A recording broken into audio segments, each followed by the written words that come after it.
Hello, hello, hello. Am I audible to everyone? Am I audible to all? Am I audible, guys? Please tell me. Okay, Sanjana, thanks for telling me. I hope I'm audible to all so that I can move forward. Am I audible, guys? Please do tell me. Am I audible? Am I audible? AUDIBLE.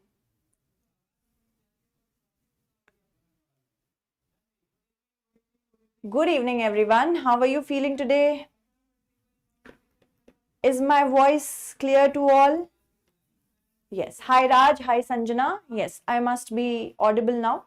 All right. So, yes, what was I saying? I am saying that the Pradhan Mantri Fasal Bima Yojana has been recently revised, and now it covers 5 instances in which insurance cover will be given to farmers.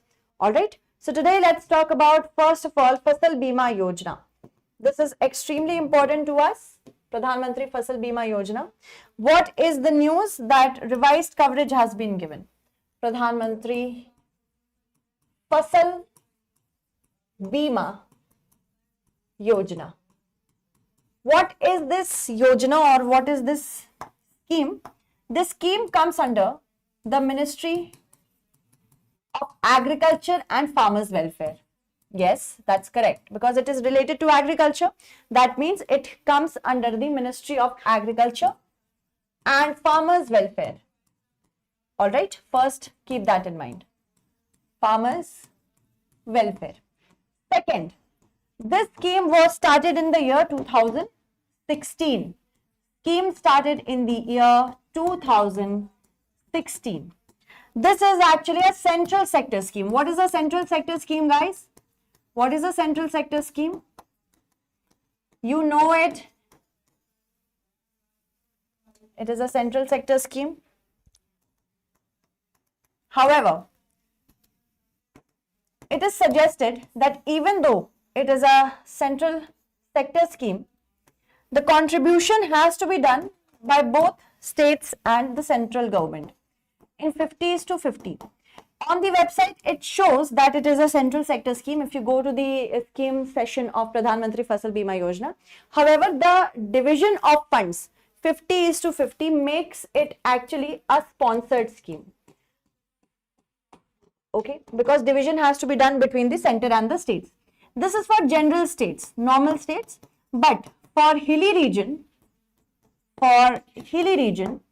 it is 90:10. All right, it is 90:10 because the share of funding is between the government and the union government and the state government. Share of funding is like that. It is mentioned in the website. All right. Hi, Ishika. How are you today? How are you feeling? Hi, Shamu. Hi, Raj. Hi, Memuna. How are you? Now, moving on to this particular scheme, what does it do? It provides insurance coverage. Keep that in mind. What does it do? It provides insurance coverage to all sorts of farmers. Objective. What is the objective? Keep on making notes with me, guys, because it's important to make notes. Until and unless you make notes, you won't understand anything. And this session will be done on a daily basis. That means even if you're covering 10 news on a daily basis, just understand by the end of the session, if I talk about a month, then you will have approximately 260 topics to know. 260 topics in a month is not a small deal, guys. That is why I ask you to make notes along with me. What are the objectives? The first objective is to provide insurance coverage. Provide insurance coverage to all sorts of farmers. To all sorts of farmers. Be it tenants or small farmers as well. So all the types of farmers are included, tenant farmers as well as small farmers. If the government has notified, then you will definitely get coverage. There are basically categories in which insurance is covered. So the categories of insurance is for Rabi crop, Kharif crop and horticulture crop. So category of crops, on the basis of that we have Kharif crops, we have Rabi crops, and we have horticulture crops. Now, if I ask you what will be the division, horticulture is 5%. 5% of insurance coverage premium, this is the percentage insurance premium will be covered. This is the premium. Anybody who has taken this scheme, they will pay 5% as premium. What about Kharif crops and what about Rabi crops? Can anybody tell me what about Kharif crops and what about Rabi crops? Hi Shikha, how are you? What will be the coverage in terms of Kharif and Rabi crops? Can anybody tell me? Answer it. Be very interactive, guys, because as much as you will interact, it will help you. So please interact with me whenever I ask any question. Please answer, beta, because that will be very good. I want to interact. I want you all to interact along with me. Can anybody tell me? Can anybody tell me, bachche? Very good. Prashant, for which crop? For Kharif crop? Yes. For Kharif crop, we have approximately 2% of coverage. Very good, beta, Prashant. And for Rabi crop, we have 1.5% of coverage. So, this is the coverage of crops. Now, there are 5 instances in which these crop cover will be given. These insurance cover will be given. Let's talk about those insurance cover. Okay. So, first of all, first insurance cover will be provided in certain categories. Insurance coverage in 5 categories.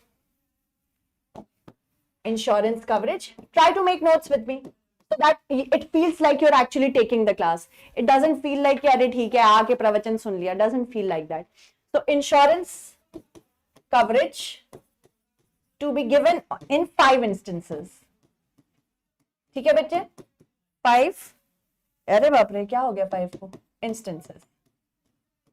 First is prevented sowing or planting due to any natural issue. Prevented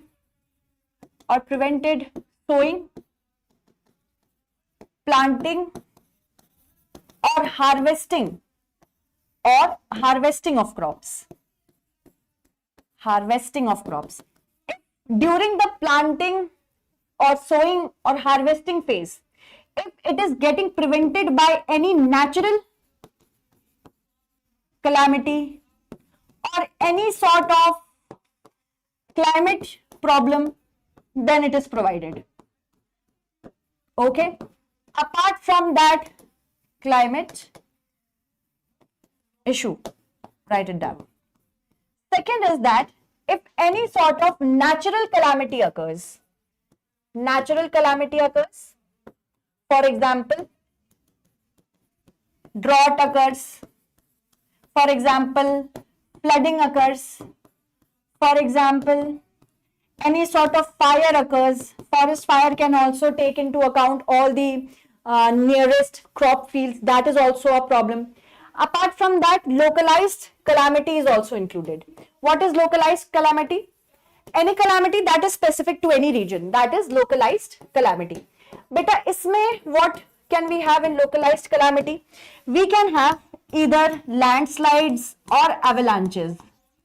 Landslides in Himalayan areas or any mountainous areas. For example, in the Himalayan areas of Himachal Pradesh, Uttarakhand, northeastern regions, here calamities such as natural localized calamities are very common.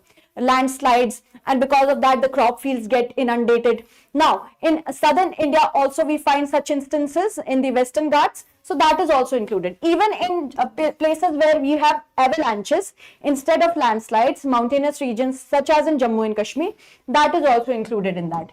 Okay. So avalanches. So these are 3. Apart from that, now one more we have. Which one? Which one did I tell you, guys?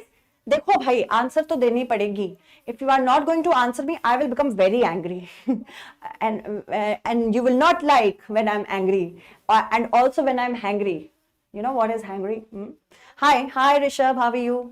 Batao, what else did I tell you? I told you 5 categories. Under 5 categories, one can get an insurance coverage. This is 3. One I told you about.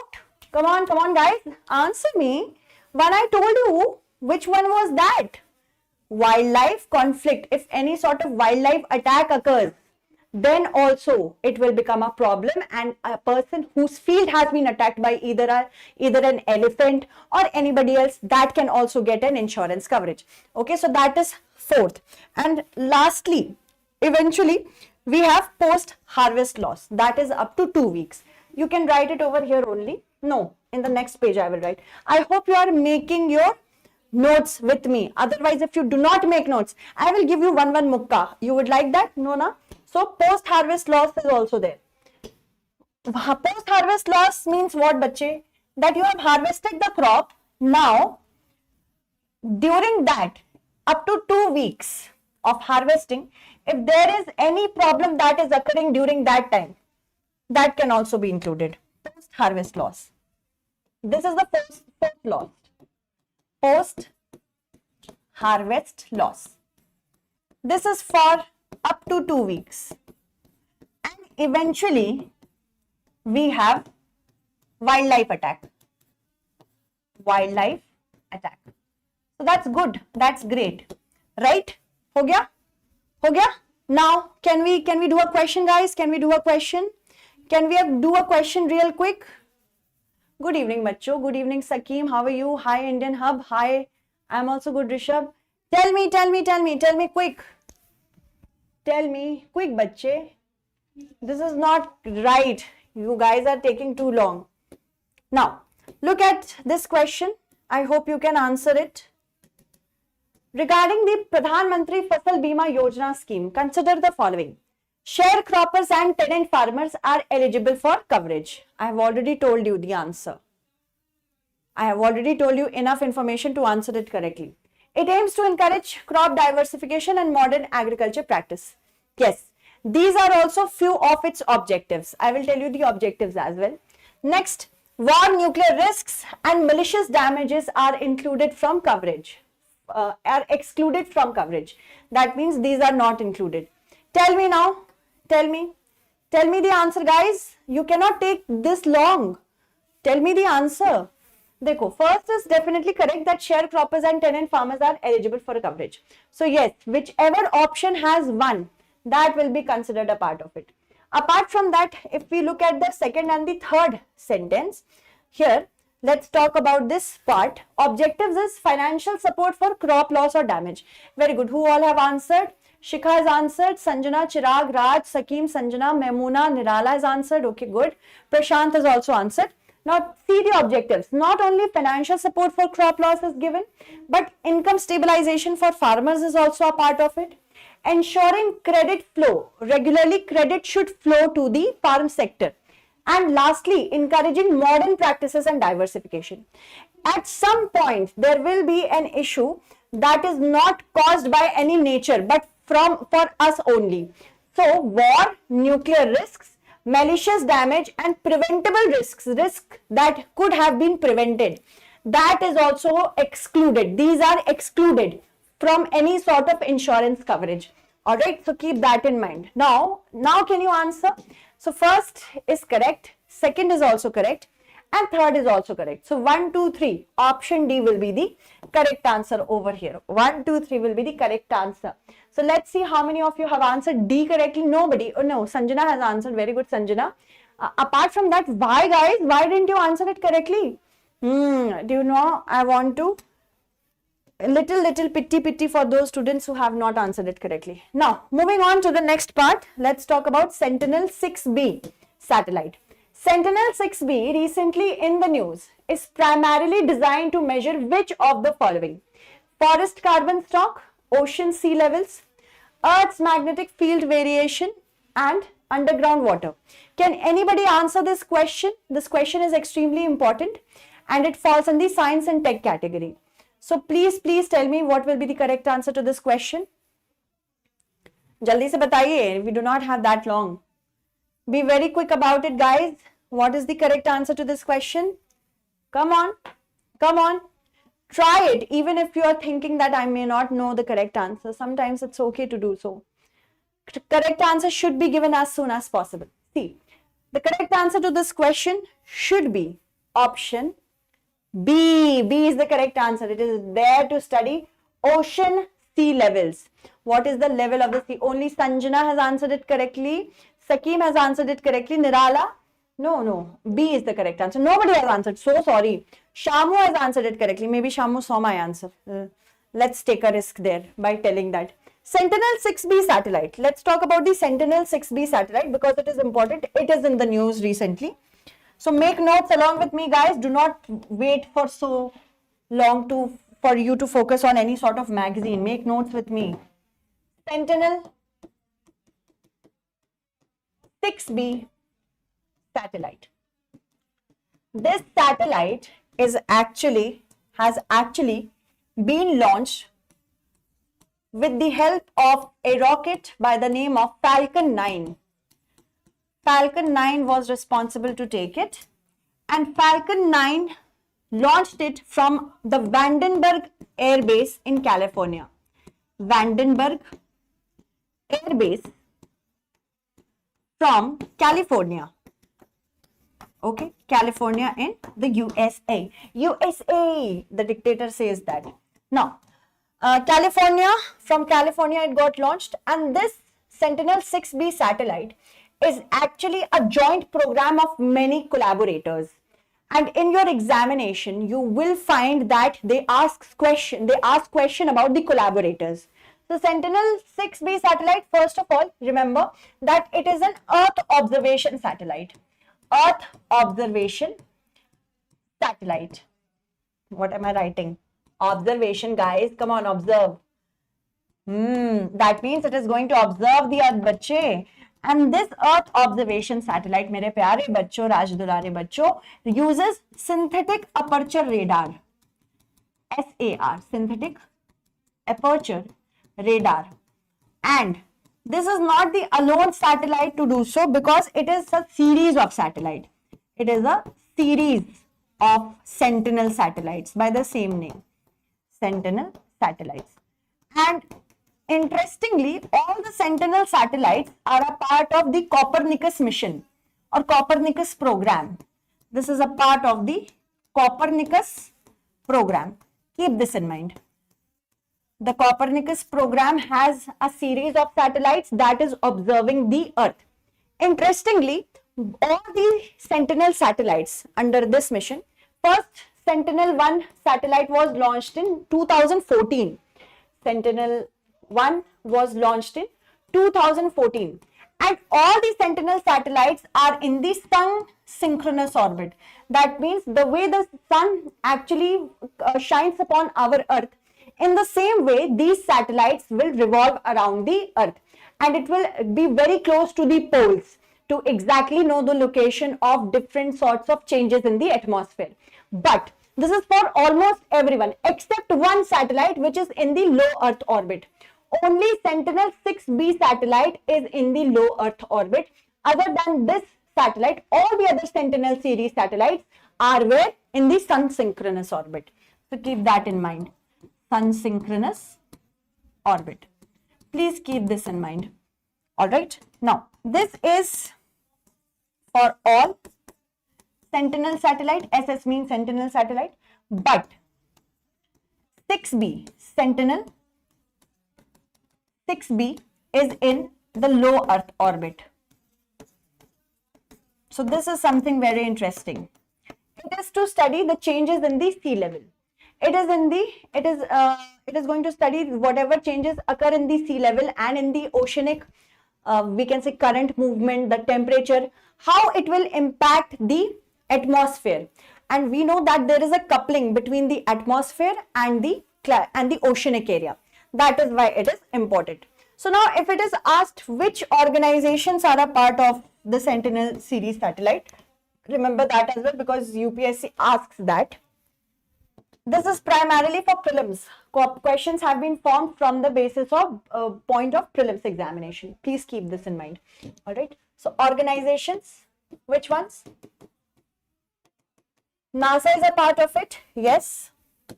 NASA is a part of it. First is NASA. Next is NOAA, National Oceanic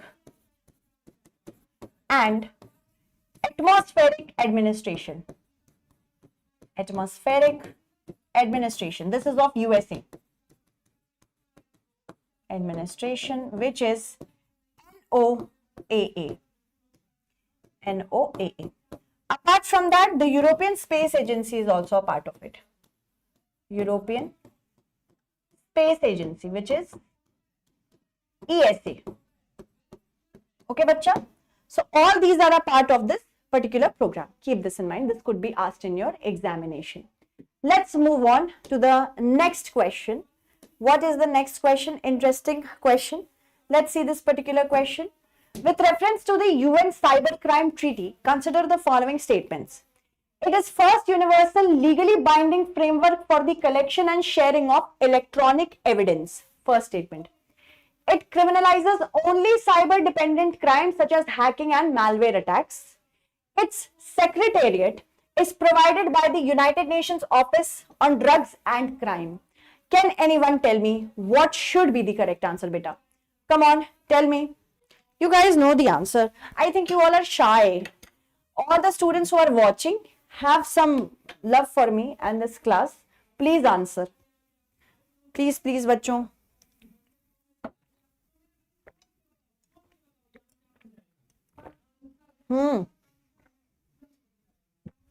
Jaldi bataiye. Okay, Sanjay has answered. Okay, Sanjay. Good for you, Sanjay. Rock. Others. Second statement is what? Wrong. Others, please answer. Only Sanjay has answered right now. Answer so that we can move forward, guys. Chirag, Nirala has answered. Chirag has answered. Sakim is saying that only two. One only two means what? Maimuna has also answered. Okay, let's see how many of you are telling me the correct answer. Shikha has also answered. Good to go, Shikha. Let's see what is this UN Cybercrime Treaty and why is it in the news. First of all, let's talk about why is it in the news. Right now, in India, along with other countries as well, cybercrime is increasing. And because of that, the Supreme Court has asked India that when are you going to sign the UN Cybercrime Treaty? Now, this is very interesting. Why? Because India was one of the countries who was responsible to help draft this treaty. This treaty is already adopted by other countries, but India is still reluctant to do so. Reason is data sovereignty, because this is a legally binding treaty. And under this, if we sign this treaty, we will be bound to share data in cases of cybercrime. Now, India has a question. What about data sovereignty? Who will guarantee that the data that we are sharing with other countries in need, they will not be manufactured or they will not be sold to any other organization, because that happens. So this is the biggest problem that India faces right now. We want to sign it. However, there is a challenge that data sovereignty is not there. And data sovereignty is there. And we want some kind of governance in the personal data protection. So that is why India is reluctant to sign this treaty, UN Cybercrime Treaty. Let's talk about that. UN Cybercrime Treaty. Let us talk about it. UN Cybercrime Treaty. Treaty is a legally binding treaty. This is the first ever, that is why important, legally binding treaty that is related to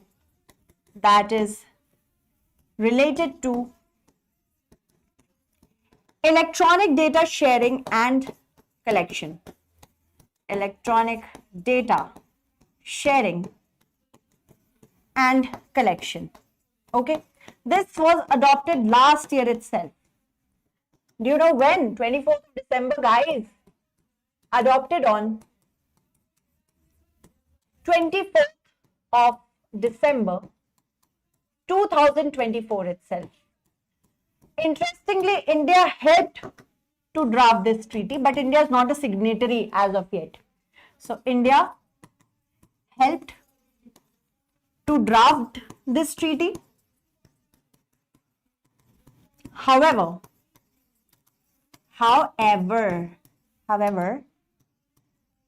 India is not a signatory. Very important. Sometimes it is asked, is India a signatory to this treaty or not? So keep that in mind. India is not a signatory. a challenge. Why is it so? Because India is questioning data sovereignty. India has reservations about data sovereignty. That is why. And because this is a legally binding treaty and a first ever legally binding treaty, anybody who signs this has to share the data. So that is concerning for us. So India has a reservation about what? Data sovereignty. All right, keep this in mind. Now, if I ask you that where will be its secretariat? The secretariat is The secretariat is in the United Nations Office for Drugs and Crime.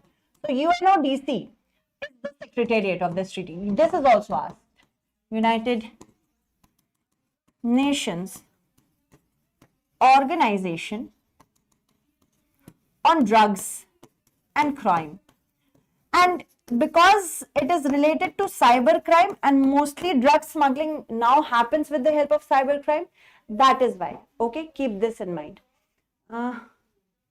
What? I do not understand. Sakim, please अपना question repeat करें. Class चल तो रही है, everything is good. एक बार वो करिए. चलिए आगे बढ़ते हैं. Let's talk about what kind of regulations does it do, what it criminalizes, because that is also important. It criminalizes cyber dependent crimes such as hacking, malware, system interference. First that.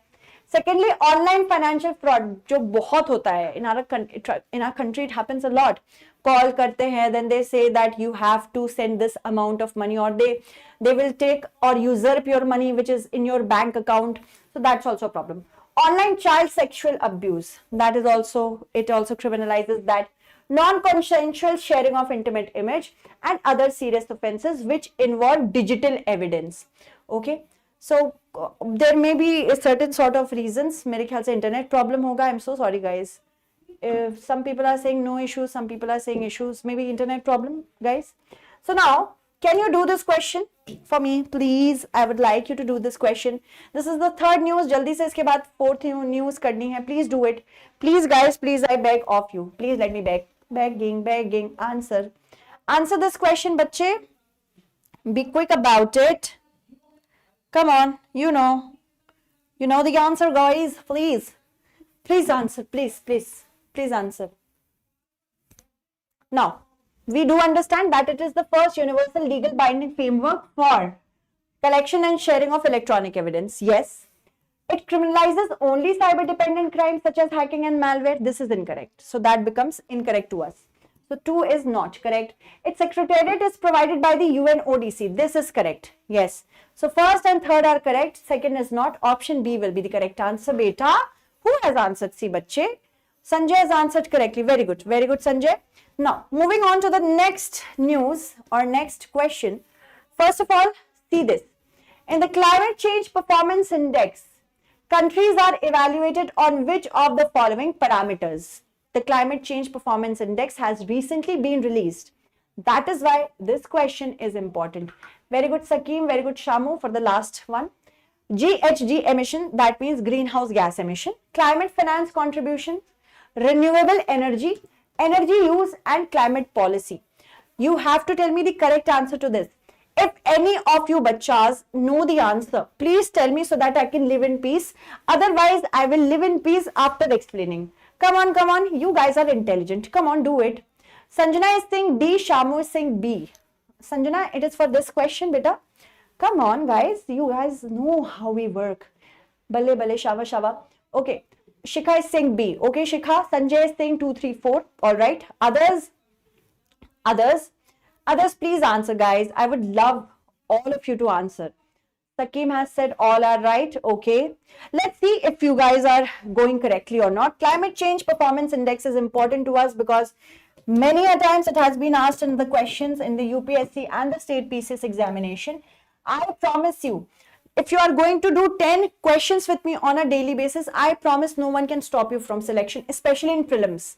Prelims, it is very important to know what kind of questions are asked. And it is important for me to give you the static information, to the point information. So that is why we are doing 10 news. And I want you to share this class with as many people as possible because we want to grow. And I think we are providing you the best of the best. And that is why, and I also have many years of experience. And that is why it is important that you share this and help this platform grow. So much love. Climate Change Performance Index. This year, India's rank has been very problematic. I will tell you why. So, Climate Change Performance Index. This is an index which evaluates countries on the basis of how they are performing on many parameters. So, this is released by whom? Any guesses? Released by, organizations are very much important. So it's released by German Watch, which is a German-based think tank. German Watch is first. Second is New Climate Institute. New Climate Institute is also there. And one more is also there, bache, which is the Climate Action Network. Climate Action Network. It gives information about 63 countries plus one organization, which is the European Union. That means in the world, 90% of greenhouse gas emissions come from these regions only. So it covers 90% of greenhouse gas emitting regions. All right. This year's climate index is putting Denmark on the 4th position. 4th position is Denmark. First 3 positions are empty because nobody has performed that well. First 3 positions are empty, beta. Are vacant. Because no country has performed that well. On the 5th, we have United Kingdom. 5th is UK. And 6th is, mere bachcho, Morocco. Yes, I was also surprised. Morocco? How is that possible? So, Morocco is also there. And India, I'm so embarrassed to tell my position, our position, not my. India is 23rd. India's position has come down. India is 23rd. We were performing high performing category mein the hum. We were high performer. Now we have come to medium performer. I don't like medium performance. If you have the availability of your capabilities, so become a high performer. So, but we are not. We have become medium performer, guys. And India's rank is 23rd. I am so embarrassed right now. Why? Why are we doing so? There are certain parameters. I will tell you about those parameters. Later on, I will tell you what is the problem. We are going to discuss that as well. Okay. So that is important. You all are getting the same amount. Okay. Same 123, 23rd Climate Change Performance Index, the latest one. You guys are still stuck in the last one. Sometimes it happens. Sometimes we have a hangover. Not me, everyone else. Hangover means whatever you have done in the past comes in the present. So 23rd this time. Now, moving on, if I talk about the parameters, it is important to know the parameters on which Climate Change Performance Index does it. It is important to know that Climate Change Performance Index has certain parameters. Let's look at that. Can anybody tell me the different greenhouse gases? Parameter. First parameter is greenhouse gas emission. So yes, greenhouse gas emissions. Greenhouse gases are those ones which increase the temperature of our atmosphere. If it is present for a long amount of time in our atmosphere, they will absorb the terrestrial radiations, increasing the temperature of the earth. And in that, we have carbon dioxide, methane, sulfur dioxide, nitrous oxide, sulfur hexafluoride is also there, sulfur hexafluoride, even hydrofluorocarbons are also a part of it. Hydrofluorocarbons are also a part of it, bachche. These are the major greenhouse gas. And India has committed that India will become net zero by the year 2070. That means whatever such gases are introduced in our atmosphere, they have to get either absorbed or they have to be completely removed by using any sort of technology. We know that.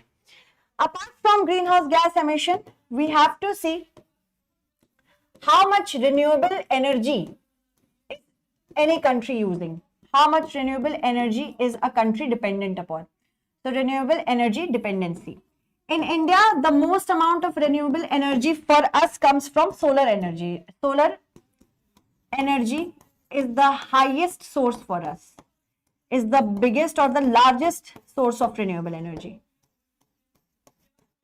Then what is the usage of energy? So energy utilization. How is the energy being utilized? In our country, 85% of energy comes from coal in the energy basket. And more so for commercial energy, we are on coal, we are dependent upon bituminous coal. So that is also a problem. And eventually, what are the climate policies? These are the 4 parameters, beta. Climate policies kya hai kisi country ki? Now in India, the climate policies are fine. However, the execution is a problem. First of all, the problem is coal phase out. India doesn't have any sort of timeline that when are we going to put down all the coal. When are we not going to use coal? We do not have any specific date. For example, the United Kingdom has already phased out most of its coal power plants, but we haven't done it. Also, how can we be, you can say, compared to UK? UK got developed at such a long period ago. I beg your pardon, UK became developed so long ago, and now India is supposed to be compared to UK. Many countries are doing it. Many countries are saying that like UK, India could also do. But how? We still have time to do it. We are not as developed. You looted us, you colonized us, and now you are saying that India should be doing something like the UK. Oh, such a hypocrisy, such a dual face you have. So that's also a problem, right? So coal phase out, India does not have any timeline. Also, we are bidding new coal. Bidding of new coal mines. That is also a problem. Why? Because of coal gasification. We are going to do coal gasification, right? So for doing coal gasification, we are bidding it out. Whatever companies want to take coal mines and gasify it to produce synthetic gas, syngas, they can do it. So that is a problem. एक बार refresh करिए, हो सकता है कुछ problem यहाँ चल रही हो. Alright, so these are the different parameters on which we are dependent. Now, look at this. In the climate change performance index, countries are evaluated on which of the following parameters? Greenhouse gas emissions, yes. Climate finance contributions, no. Energy use, renewable energy and energy use, yes. What is climate change policy? That is also asked. So how many will be correct from here? 1, 3, 4 and 5. 1, 3, 4 and 5. Option A will be the correct answer. I hope. What are the reasons? The reasons are, again, that I told you, that there is no timeline for coal phase out. First, that. No timeline for coal phase out. That means policy lag. So this is a policy lag. So in this section, climate policy, we have done not very great. Other than this, bidding of new coal mines. That means we will still be dependent on coal for the upcoming 20 and 30 years. So bidding of new coal mines. India still depends 85% for its energy use on coal. Energy use on coal. So that is also a problem. So this is the reason. All right, guys. So यहाँ पे 1, 3, 4 and 5 option A will be correct.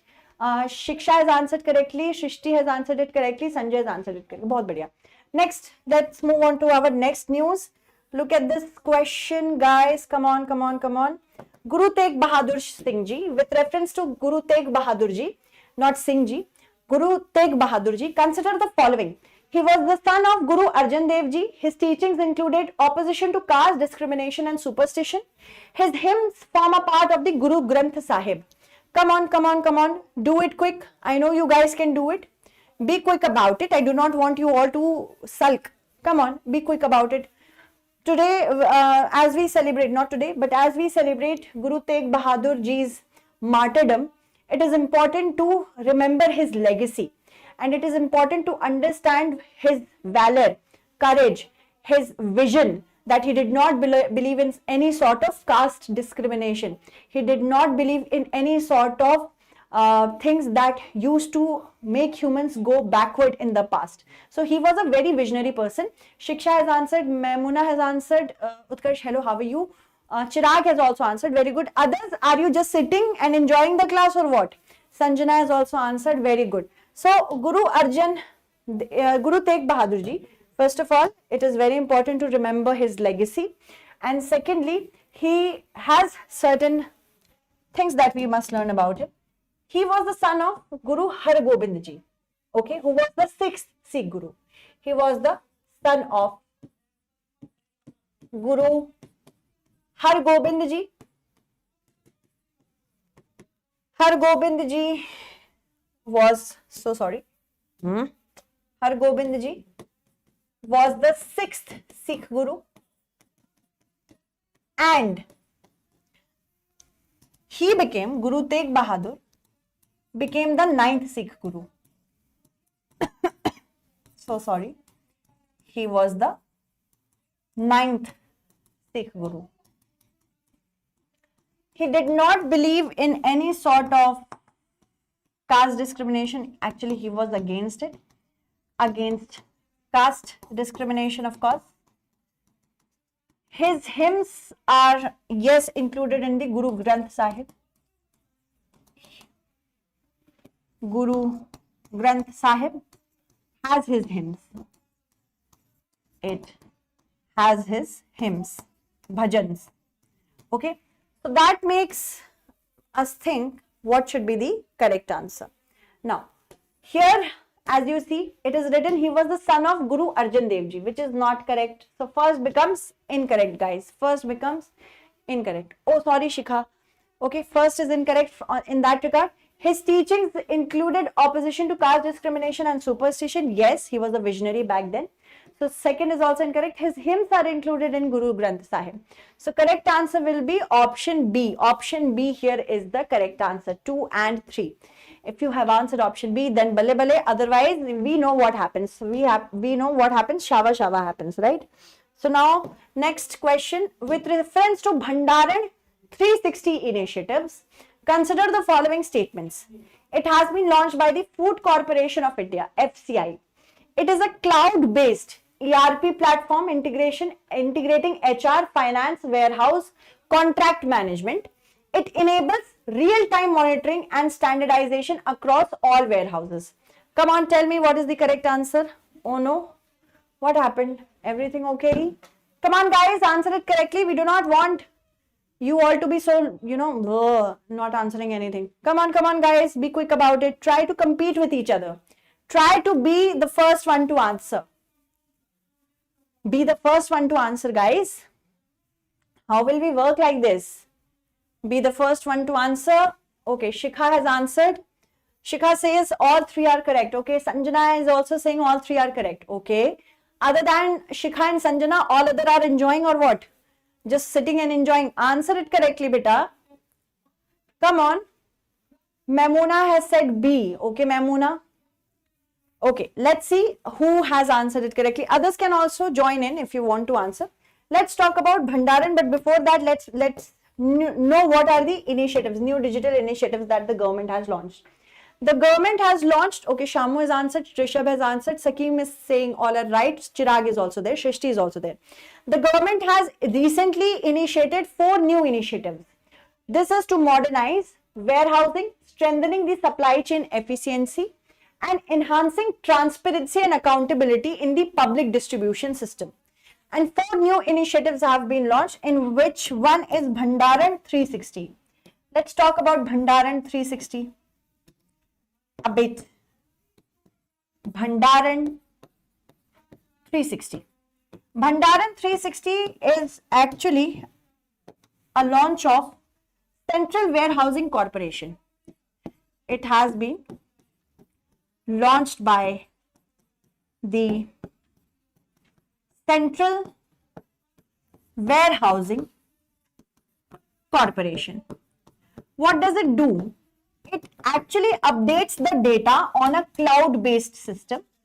So cloud-based ERP system, which will work with internet, and whatever information about that warehouse, such as who are the HR, what is the contract management, what is the financial layout of that warehouse, everything will be provided with this particular cloud-based system, financial layout, everything, so that transparency can be accorded and accountability can be accorded.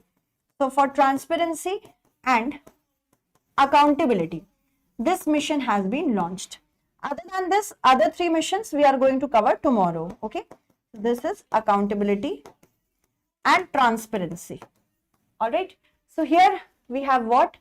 Hi Rajesh Joshi. Hi Rajesh Joshi, how are you today? How are you feeling? Okay, so that becomes this, as you can see, this question. It has been launched by the Food Corporation of India. No. Central Warehousing Corporation. Yes, it is a cloud-based ERP platform which integrates HR, finance, warehousing, contract management, etc. So second is correct, and it does provide real-time information. So second and third are correct. 2 and 3 are correct. Option B will be the correct answer. 2 and 3 will be the correct answer. All right, guys. Next, let's talk about other small news. For example, recently it is said that focus on effectively utilizing the Chabahar Port is very important for Afghan minister. Why?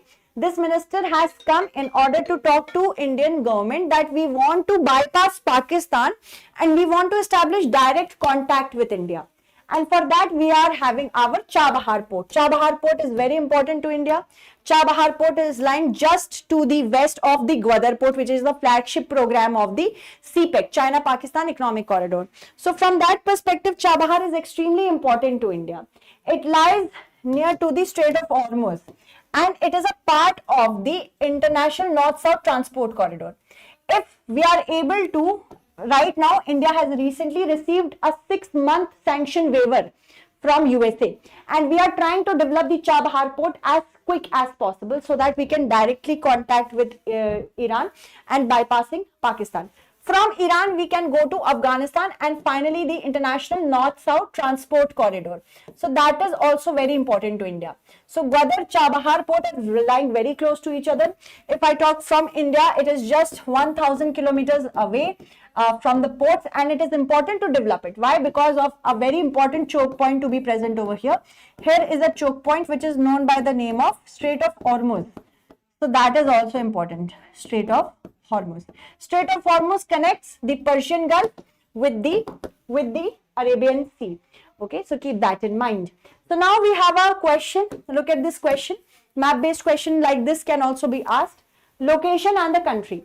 Chabahar Port is in Iran. Gwadar Port is in Oman. And Dukhma Port is in Pakistan. I know you will answer it correctly because I know in your heart you know the correct answer. Be very quick about it.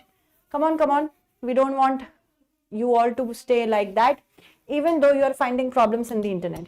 Chabahar Port, yes, it is in Iran. Gwadar is in Oman? No. Gwadar is in Pakistan. And Chabahar lies to the west of the Gwadar Port.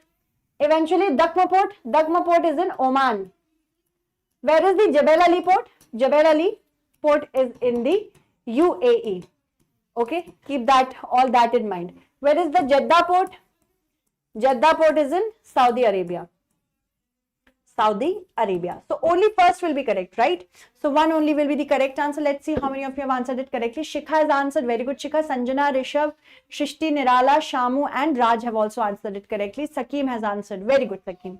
Now, next is this particular news in which Indonesian minister's Delhi visit to advance BrahMos defense partnership.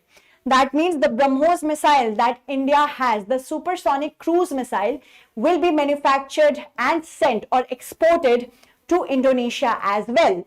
Apart from Indonesia, Vietnam is also in talks to acquire the BrahMos supersonic cruise missile, and we have already sent it to Philippines. Now in Southeast Asia, India is trying to make it a BrahMos specific region. So that is why it is important. Now BrahMos, what is BrahMos, beta? Before that, I will tell you this question, please answer it. Consider the following statements regarding the BrahMos missile system. BrahMos is a two-stage missile with a solid fuel booster and a liquid fuel ramjet engine. It follows a skimming trajectory to evade radar detection. The missile is capable of being launched from land, air, sea and submarine platforms. So let's talk about the BrahMos cruise missile. The BrahMos is a it's a supersonic cruise missile. That means its speed is 2.8 to 3 Mach. BrahMos cruise missile. The BrahMos cruise missile, beta, is a supersonic cruise missile. Cruise means it flows or it works very close to the surface. Cruise missile.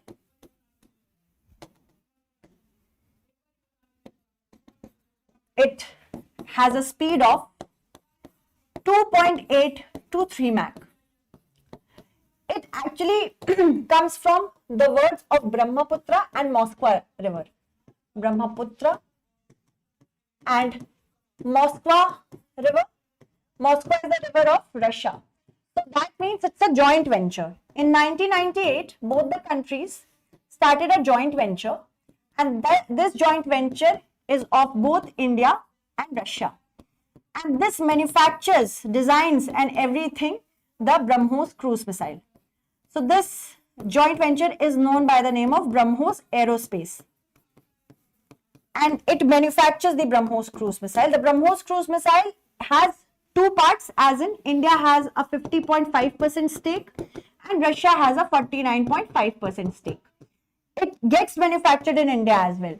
Now this cruise missile has already been sold to Philippines, and right now Vietnam is in talks to get it. Even Indonesia is in talks to get it. But if I have to ask which countries possess it, Russia possesses it, India possesses it and Philippines possesses it. So in the South China Sea, we are trying to get a lot of attention and of course trying to evade the possibilities of being in China's radar. It is extremely important for India to do that. BrahMos is a two-stage missile. Yes, it has two stages. First stage is solid and second stage is liquid fuel. It is a ramjet one. Ramjet means it breathes air and then slows it down, slows the air down. Generally, what is the capability of traveling? 295 kilometers. Now, 450 kilometers of testing has been done, and eventually we will have 1000 kilometers as well. That means this BrahMos missile is a short range missile. Anything which is less than 1000 kilometers is a short range missile.